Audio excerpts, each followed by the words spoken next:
Dips తో start చేస్తామండి. Okay. ఇది చెస్ట్ కోసం. ఓకే. అయితే basic exercise I mean this is like workout. I mean warm up కోసం first chest. Okay. Chest start చేద్దాం. అయితే 4 sets with 15 repetitions each. Okay.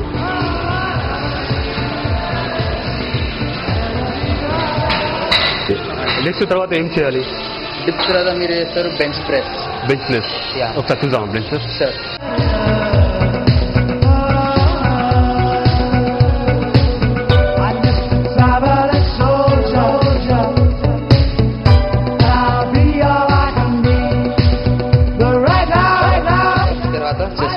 అంటే ఇది ఇది మీరు చేస్తే మీకు చెస్ట్ వైడ్ అవుతుంది, ఇంకా పంప్ అవుతుంది. ఓకే.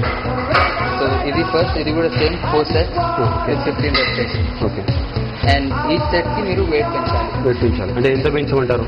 అంటే ఐ మీన్ ఇప్పుడు మనం ఇప్పుడు చేస్తుంది మనం 10 kgs తోని. ఓకే. సో బోత్ సైడ్స్ మనం 10 kgs పెట్టుకున్నాం. ఓకే. నెక్స్ట్ ఎట్లా ఒక 5 kg అంటే మీ వెయిట్ ప్రకారం మీరు ఎంత చేయగలుగుతారు, మీ స్టామినా బట్టి ఉంటుంది. ఓకే. సో ఈ సెట్ రెగ్యులర్ ఇప్పుడు బిగినర్స్ ఉంటే 10 తో స్టార్ట్ చేసినాక వాళ్ళు 5 పెట్టుకోవచ్చు. ఓకే. అయితే గ్రాడ్యువల్లీ ఇంక్రీజ్ చేసుకోవాలి వెయిట్. అంటే 5 kgs పెంచుతూ పోతుండాలి. అంటే డైరెక్ట్ ఒకసారి 20 అట్లా పెట్టకూడదు. ఒకసారి పెట్టుకుంటే మీరు ఎగ్జాస్ట్ అయిపోతారు, మీరు చేయగలుగుతారు. ఓకే. అంటే 5 kgs పెంచుతుండాలి. కరెక్ట్. సో లోవర్ నుంచి హైయర్ పోతే నీకు బాడీ పంప్ అవుతుంది. ఓకే. ఓకే. నెక్స్ట్ దీని తర్వాత మనం చేస్తాం ఫ్లైస్, బెంచ్ ఫ్లైస్. ఓకే. చూస్తారు ఒకసారి మాకు. Bench flies. ఓకే. దీంతో మనకు చెస్ట్ వైడ్ అవుతుంది. ఇంతకు ముందు మనం చేసిన చెస్ట్ ప్రెస్ దానికి చెస్ట్ మనకు పంప్ అవుతుంది, ఇది మన చెస్ట్ కి వైడ్ చేస్తుంది. అయితే ఇది కూడా సేమ్ 4 sets 15 repetitions. ఇంకా దీంట్లో కూడా సేమ్ అండి. మీరు ఎప్పుడు ఏదైనా కానీ ఎక్సర్సైజ్ ఎప్పుడు ఫస్ట్ లో వెయిట్ నుంచి హై వెయిట్ వెళ్ళాలి. ఓకే. నెక్స్ట్ ఇచ్చేసారు. తర్వాత ఏం చేయాలి? ఇప్పుడు మనం నెక్స్ట్ చేసేది incline bench press. Incline bench అంటే ఏంటి చూస్తాం ప్రేక్షకుల కోసం? సార్ ఇది ఇన్క్లైన్ బెంచ్ ప్రెస్ ఏమో మనకు అప్పర్ చెస్ట్ పంప్. ఇప్పటివరకు మనం చేసింది middle chest part. Okay. So middle chest pump ఇంకా మిడిల్ చెస్ట్ వైట్నెస్ కోసం చేసింది ఇప్పటిదాకా. ఇప్పుడు నెక్స్ట్ మనం చేస్తుంది అప్పర్ చెస్ట్ కోసం. ఓకే. ఇంకా చూపించండి ప్రేక్షకులు. Out of the darkness came the light. All lights begin in the darkness. We're all moving towards the light. Come, step with me on this journey. చేయాలి అంటే దీన్ని ఏమంటారు? దీన్ని మనం అంటారు incline bench press. Incline bench press different అంటే flat bench press మనం straight చేస్తాం. ఇన్క్లైన్ ఏమంటే బెంచ్ మనం మీదికి చేసుకుంటాం. దాన్ని మనకి అప్పర్ చెస్ట్ కి ఎఫెక్ట్ పడుతుంది, అప్పర్ చెస్ట్ పంప్ అవుతుంది. సో ఇన్క్లైన్ బెంచ్ ప్రెస్ ఇది కూడా సేమ్ రొటీన్.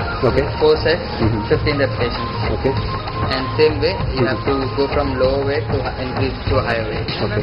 ఒకటే మరణం, ఒకటే గమనం, ఒకటే గమ్యం. గెలుపు పొందే వరకు అలుపు లేదు మనకు. బ్రతుకు అంటే గెలుపు, గెలుపు కొరకే బ్రతుకు. కష్టాలు రాని, కన్నీళ్లు రాని, ఏమైనా కానీ ఎదురేది రాని. ఓడిపోవద్దు, రాజీ పడొద్దు, నిద్రే నీకొద్దు, నీది హద్దు. తర్వాత ఏం చేయాలి? ఇప్పుడు దీని తర్వాత మనం చేయబోతుంది chest incline dumbbell press. Okay.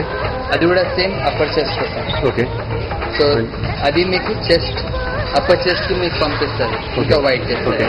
So next మనం చేయబోతుంది incline bench press dumbbell press.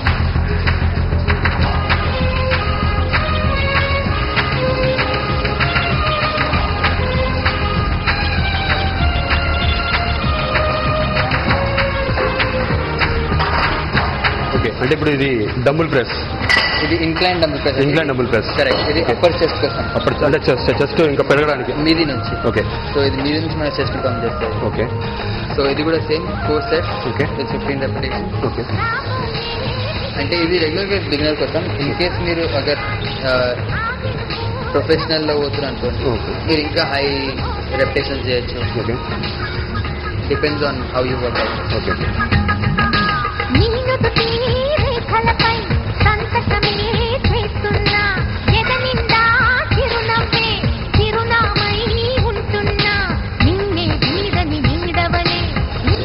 Okay. ఇది అయిపోయిన తర్వాత నెక్స్ట్ ఏం చేయాలి? ఇప్పుడు మనం నెక్స్ట్ చేయబోయేది సీటెడ్ బెంచ్ ప్రెస్. ఓకే, అంటే దానివల్ల ఉపయోగాలు ఏంటి, దానివల్ల బెనిఫిట్స్ ఏంటి? దానివల్ల బెనిఫిట్స్ ఏమంటే మన చెస్ట్ కి, అది కూడా upper chest and middle chest, అది మిక్స్. ఇప్పుడు మనం చేసింది మిడిల్ చెస్ట్ వేరేగా, ఇంకా అప్పర్ చెస్ట్ వేరేగా. ఓకే, ఇప్పుడు అవి రెండు మిక్స్. ఓకే, సో ఇద్దరిని ఇప్పుడు మనం ఒకటిసారి చేస్తున్నాం. ఓకే. So seated benches. బ్రతుకు అంటే గెలుపు, గెలుపు కొరకే బ్రతుకు.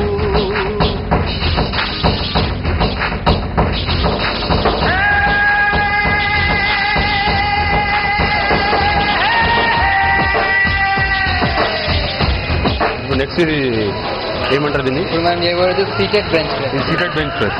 ఇది సీటెడ్ బెంచెస్. ఇది మనకి ఉపయోగపడుతుంది upper chest and middle chest మీద. ఓకే, ఇది upper chest and middle chest pump చేస్తారు. ఓకే, అంటే ఏ విధంగా చూద్దాం ఒకసారి. ఇప్పుడు మీరు చూస్తున్న పొజిషన్ మొత్తం చైర్ ఉంటుంది, మొత్తం దాన్ని కిందికి తీసుకోవాలా. ఓకే, చెస్ట్ మొత్తం బ్యాక్ చేసి చెస్ట్ మీదికి లేపి ఓకే, స్లోలీ పుష్ చేయాలి మీద. Okay. మళ్ళీ మెల్లగా కిందికి తీసుకోవాలి. ఓకే, ఇంకా చేసేటప్పుడు చిన్న పెట్టాలి. చిన్న ఉంటుంది, దాన్ని మీద పెట్టి కొడితే మనకి అది కరెక్ట్ యాంగిల్ ఉంటుంది. ఓకే. సో ఇది కూడా సేమ్ అండి, 15 రెపిటేషన్. ఓకే, ఇంకా 4 సెట్స్.